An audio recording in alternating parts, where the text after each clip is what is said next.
اس سے پہلے سورہ بقرہ کی مختلف آیتوں کا خلاصہ پیش کیا گیا، اور خاص طور سے جو گفتگو چل رہی تھی وہ یہ کہ اللہ تبارک و تعالیٰ نے ارشاد فرمایا، یہ محبوب صلی اللہ علیہ وسلم جب میرے تعلق سے میرے بندے پوچھے تو کہہ دو کہ میں قریب ہوں، میں دعا کرنے والے کی دعا کو قبول کرتا ہوں۔ اب دعا اللہ تبارک و تعالیٰ بہت سارے لوگوں کی قبول فرماتا ہے، بہت سارے ایسے مقامات ہیں جہاں پر اللہ تبارک و تعالیٰ دعاؤں کو قبول فرماتا ہے۔ چنانچہ اللہ تبارک و تعالیٰ کن لوگوں کی دعا کو رد نہیں فرماتا، چنانچہ ایک حدیث پاک میں آیا، اللہ تبارک و تعالیٰ انصاف کرنے والا جو پیشوا ہو، انصاف اگر وہ کرتا ہے تو اللہ تبارک و تعالیٰ اس امام عادل کی دعا کو قبول فرما لیتا ہے۔ اسی طریقے سے اللہ تبارک و تعالیٰ روزے دار کی افطار کے وقت کی دعا کو قبول فرماتا ہے۔ ایسے ہی خانہ کعبہ پر جب نظر پڑتی ہے اس وقت جو دعائیں کی جائیں اللہ تبارک و تعالیٰ قبول فرما لیتا ہے۔ ایسے ہی اگر کوئی مظلوم ہو وہ دعا کرتا ہے تو اللہ تبارک و تعالیٰ اس کی دعا کو قبول فرما لیتا ہے۔ ایسے ہی اللہ تبارک و تعالیٰ بہت سارے لوگوں کو مقام عطا فرمایا، اگر وہ دعا کرتے ہیں تو اللہ تعالیٰ دعا کو قبول فرما لیتا ہے۔ اب جن جگہ پر اللہ تعالیٰ دعاؤں کو قبول فرماتا ہے ان جگہوں میں سے ایک یہ کہ عرب شریف میں بہت سارے مقامات ہیں جہاں پر اللہ تعالیٰ نے اپنے محبوب صلی اللہ علیہ وسلم کے صحابہ کو آرام کرنے کا موقع دیا، وہاں پر دعائیں قبول ہوتی ہیں۔ جیسے کہ حضرت ابراہیم علیہ السلام تعمیر خانہ کعبہ سے فارغ ہوئے تو دعا کی، حضور صلی اللہ علیہ وسلم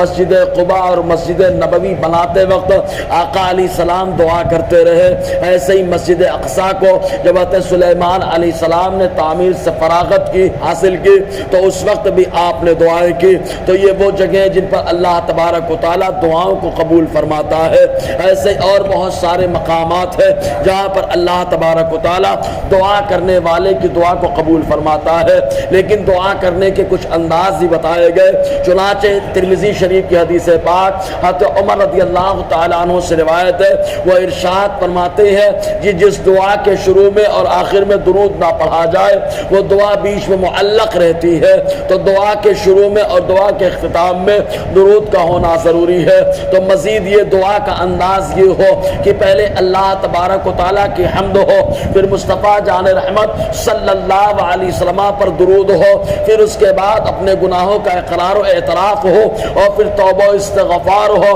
اس کے بعد جب مقصد کی دعا کی جائے تو اللہ تبارک و تعالیٰ دعا کو قبول فرماتا ہے۔ ایسے ہی کچھ لوگ ایسے ہیں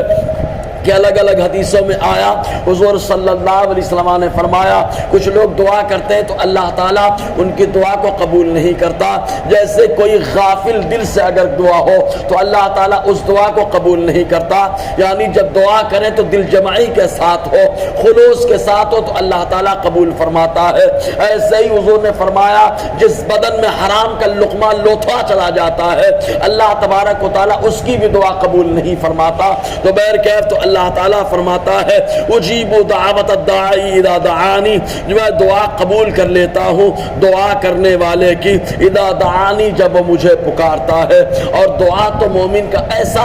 نرالا ہتھیار ہے کہ خود حضور صلی اللہ علیہ وسلم نے فرمایا الدعاء مخ العبادہ، تمام آقا فرماتے ہیں عبادتوں کا مغز جو ہے دعا ہے، دعا عبادتوں کا مغز ہے۔ اگر دعا سلامت ہے تو عبادت کی لذت سلامت رہتی ہے، اور دعا محفوظ نہیں تو لذت محفوظ نہیں رہتی۔ ایک حدیث پاک میں آیا حضور صلی اللہ علیہ وسلم نے فرمایا دعا مومن کا ہتھیار ہے، لیکن یہ مطلب نہیں کہ اسباب نہ کیا جائے۔ الحمدللہ ایمان والوں کا انداز یہ ہوتا ہے کہ وہ تقدیر پر ایمان رکھتے ہیں لیکن ساتھ ہی ساتھ تدبیر بھی کرتے رہتے ہیں۔ تو اللہ تعالیٰ فرماتا ہے میں قبول کر لیتا ہوں دعا کرنے والی کی دعا کو، اذا دعانی جب مجھ سے دعا کرے،